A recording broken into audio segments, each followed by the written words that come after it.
C'est une activité qui n'est plus possible depuis plusieurs semaines et pourtant les pêcheurs attendent impatiemment la réouverture.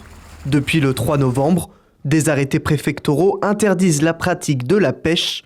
Le dernier en date, celui du 20 novembre, dans lequel 7 communes sur 133 sont encore concernées par cette interdiction. Vu l'arrêté du 17 octobre 2025 qualifiant le niveau de risque en matière d'influenza aviaire hautement pathogène, considérant le faible nombre de grues cendrées moribondes, ainsi recensées au regard du nombre de grues cendrées présentes sur le site. Les dispositions prévues dans l'arrêté numéro 2025-0149 susvisé sont prorogées jusqu'au 27 novembre 2025. Le prolongement de l'interdiction au dernier moment est une déception pour un grand nombre de pêcheurs. L'interdiction de pêche, elle était compréhensible, mais elle a été mal prise parce qu'il y a eu différentes erreurs, notamment les arrêtés étaient différents entre la Marne et la Haute-Marne. Le premier arrêté qui a été pris, la Marne prévoyait l'interdiction de la pêche et l'arrêté de la Haute-Marne ne le prévoyait pas. J'ai des pêcheurs qui imaginaient qu'on pouvait valablement mettre à l'eau dans la Haute-Marne et venir pêcher dans la Marne.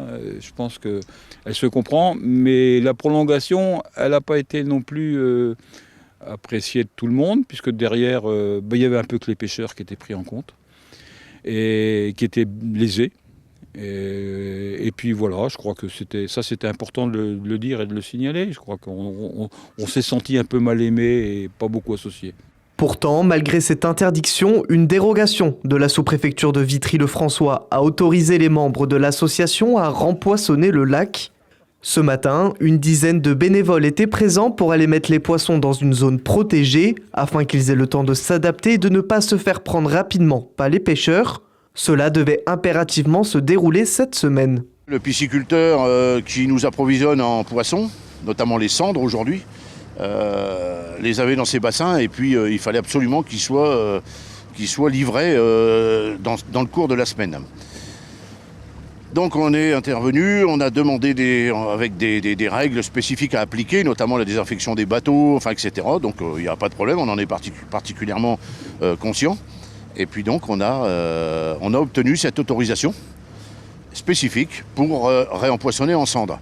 Alors pourquoi en ce moment ? Parce que les étangs des pisciculteurs sont pêchés sur l'hiver, notamment plus fin octobre, novembre, décembre. Et puis c'est la bonne période, on va dire, pour le réimplanter, puisque les eaux sont froides. Il va y avoir dans 2 mois, ça sera la fermeture officielle. Et donc il va être particulièrement tranquille et il va être protégé. En tout, 1 tonne de cendres a été déversée dans l'eau.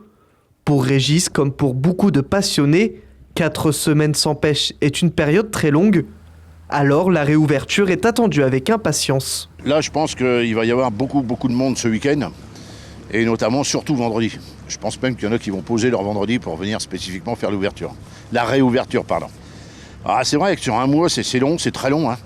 On voit le lac tous les jours, on habite à côté, on est là, on le voit, on vit tout ça. Et puis ça démange parce que c'est quand même une passion, c'est quand même quelque chose qu'on a dans les gènes ou dans les veines, comme on va dire.